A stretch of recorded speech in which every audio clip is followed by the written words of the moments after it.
The reason 99% of business owners struggle to close B2B deals is because they are simply not sending enough emails. This video will show you the system to send thousands of emails a day on autopilot without sacrificing the quality of your brand or your campaign. I've built an outbound system for myself that runs daily and sends over 2,000 to 3,000 emails per month for our clients, and it feeds our calendar with consistent qualified sales calls. Before I figured all this out, I wasted months burning domains, getting flagged by spam filters, having campaigns and time go wasted, wondering why nobody replied. And today I have a high volume cold email engine that actually gets inboxed, it gets replies, and it runs without constant input. And we're gonna show you exactly how we did it. The first thing that you're going to need to solve, and probably the most important thing, is going to be your infrastructure. Your infrastructure for your cold email is your key to success. Without the best infrastructure, you can have the best product and the best marketing, and it simply won't matter.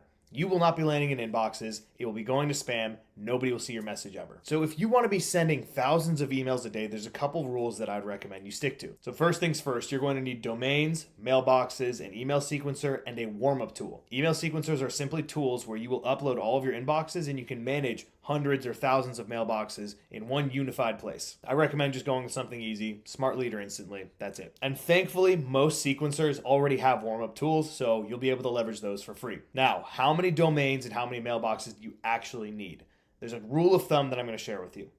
You get one domain, you create 3 mailboxes for it, and each mailbox can send 15 emails a day, not including warm-up emails, from that mailbox. I'll go over what I mean with the warm-up emails in a little bit, but just know, one domain, 3 mailboxes, 15 emails a day. Now, most people ask, where do I get my mailboxes? What kind of mailboxes should I get? Don't overthink it. I wouldn't worry about getting those private SMTP mailboxes. If you've heard of those, great. If not, doesn't matter. Just get Google or Outlook mailboxes. They are trusted by all for a reason. There's a couple reputable providers like Hypertide or Premium Inboxes where you can get Google mailboxes at scale. And the best part is they'll do a lot of the technical setup for you. So the easiest way to avoid getting flagged is having all the right technical setup. You need your DMARC records, your SPF records. These guys will take care of all of it. But as far as differences between inbox types and setups, for what you're trying to do, you don't really need to get super technical. Just trust me when I say, get a Google inbox or an Outlook inbox.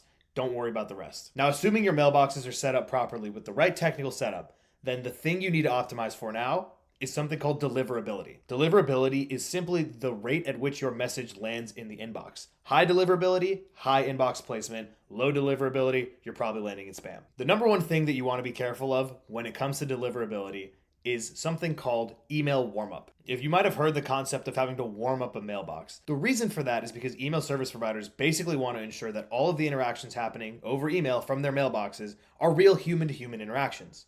So what a warm-up service does is it basically takes over your inbox and it starts sending messages to other people in the same inbox network. And it makes it look like people are talking to each other. So the email service provider takes a look at your mailbox and says, this is regular behavior. And that helps your mailbox reputation. Typically, most people recommend letting warm up run in the background with good high quality sends, replies, engagement for about 2 weeks before sending a single cold email. The warm-up is the most important thing you need to do for your mailbox, because if you immediately start sending cold emails and you start getting cold email engagement, you are going to get flagged and your domain will get shut down and you need to start all over again. Give it 2 weeks. Just let the sequencer take care of it. Do not overthink it. Warm-up is the most important thing you need to do to your mailbox the moment you get one. And once you turn your warm-up on, you leave it on forever. You want to make sure your warm-up is going at all times, because what the warm-up does is provide a layer of messaging that has really good engagement to keep your inbox reputation high. That's why you can layer on some cold emails that may or may not get the replies that you want, and it's okay. A couple things that'll land you in spam immediately: wrong technical setup, which goes back to your infrastructure, hyperlinking in your email, using the exact same message over and over again as if it was copy pasted, and simply just sending too much from a mailbox. No email service provider wants to see one mailbox sending a bunch of messages out that aren't getting engaged with. And the fact of the matter is, a lot of times on these marketing campaigns, you get a lot of people that aren't engaging. A good reply rate on a cold email campaign is anywhere from 1% to 2%, which means 1,000 emails go out and you might get 10 replies. Assuming you're not hyperlinking and you're not sending too much volume, then you probably want to do something called spin tax to create some variance between your messages.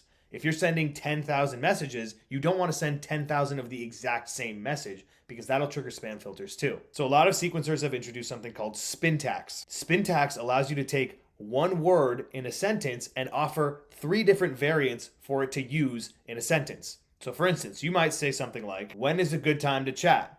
You can now add 2 other variants that might say, are you open to taking a quick call? What is your schedule this week? And what the sequencer will do is take each of those variants and randomly select which one it uses in a message. So you can imagine when you do this across a number of different sentences in the same body of text, you get a bunch of different types of emails, which looks better for email service providers when they're sending on your behalf. You really need to be careful when you're sending from a new inbox. Now, if you want to see whether or not your mail is landing in spam, there's something called an inbox placement test. You can go to a website like warmly.io or MailReach and just simply look for their inbox placement test. They'll have you send an email to a bunch of different mailboxes, and then it'll report to you how you're landing. It'll tell you stats on where you're landing in Google, in Outlook, in private SMTP servers, even Yahoo, and that'll give you a sense of whether or not you're landing in spam, and if you need to take reactionary measures to help repair your inbox reputation. And then lastly, something people don't really talk about when it comes to deliverability is list quality. Something that is going to flag the email service provider and have them start sending your messages to spam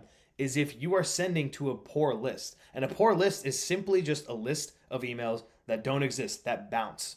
If you're sending a bunch of emails and a bunch of them are going to bounced email addresses, the email service provider is going to realize this is probably not a real person doing real outreach to real people. This is probably someone that bought a list and is just trying to spam them. So make sure you clean your lists on Million Verifier, on Never Bounce, on BounceBand. Just pick a provider that does a good job. Million Verifier is typically what I use. So assuming you've purchased your mailboxes, they've been warmed up, you've got good copy with Spintax, and you've cleaned your lists, then you're ready to start sending and even scaling the volume of sends that you're at. So if you want to send 1,000 emails a day, then the math is simple. You take your 1,000 and you divide it by 15, which is about 67 mailboxes, which means if you're doing 3 mailboxes per domain, then you're going to need about 23 domains. So if you want to scale your volume and you want to send 2,000 emails a day, you simply double those numbers. You would get 46 domains and you get somewhere in the neighborhood of 130 plus mailboxes because of it. Now, typically when I start a campaign, I actually don't send all of my capacity the first day that it starts because 1, I want to test my copy, I want to test the campaign, I want to make sure everything is running smoothly. And 2, I don't want to flood the inbox or create a flag just in case something happens on the campaign and maybe there's some issue with the list or otherwise. The worst thing that could happen is that you spend all this time setting up a campaign and then the moment you turn it on, you get 1 day of sending and then it turns out to be a dud because something was set up improperly or maybe we just blitzed the ESP. Now the beauty is once you've uploaded all of your inboxes into the sequencer, they'll be able to manage all of the inboxes and all of the sends from one dashboard. So all of the replies coming to all 100 and whatever mailboxes will all come into one unibox, which is basically just the universal inbox, which every email sequencer should have. Now you have the infrastructure and the design that you need to send 10,000 emails a day if you wanted to.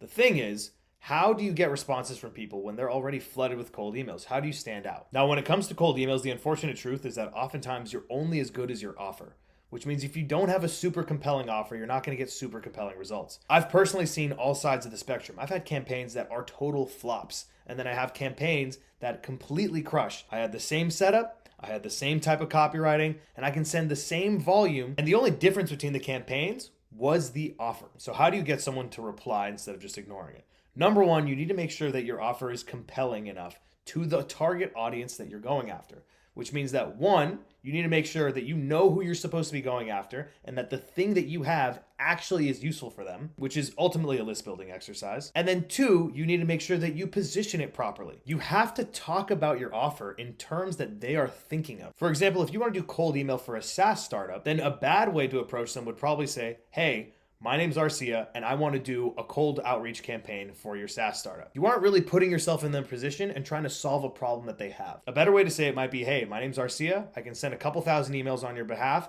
and sell your product to people without having to bring in a sales rep. Are you interested? And then when it comes to messaging, you always need to make sure that you sound human. There's so much corporate slop on the internet right now, from LinkedIn posts to just regular cold emails. Everybody can tell when someone is just selling something to them. Don't go overboard with personalization. Really, if you have a good enough product and you're going to the right list, then it should be relevant right off the bat, but it's always good to think of ways to make it a little more relevant. For instance, why you thought of them, how you came upon them, why you think it'd be relevant to them. Those are all easy ways to start your emails so that it becomes a little bit more personalized and they take your message more seriously. And then simply create a call to action that is easy for them to say yes to. Give them availabilities, offer to get on a call with them, ask if they're just interested in talking, whatever it is, depending on your offer. Just make it easy for them to just be able to reply with a yes. That's the ins and outs of how to send 10,000 emails a day.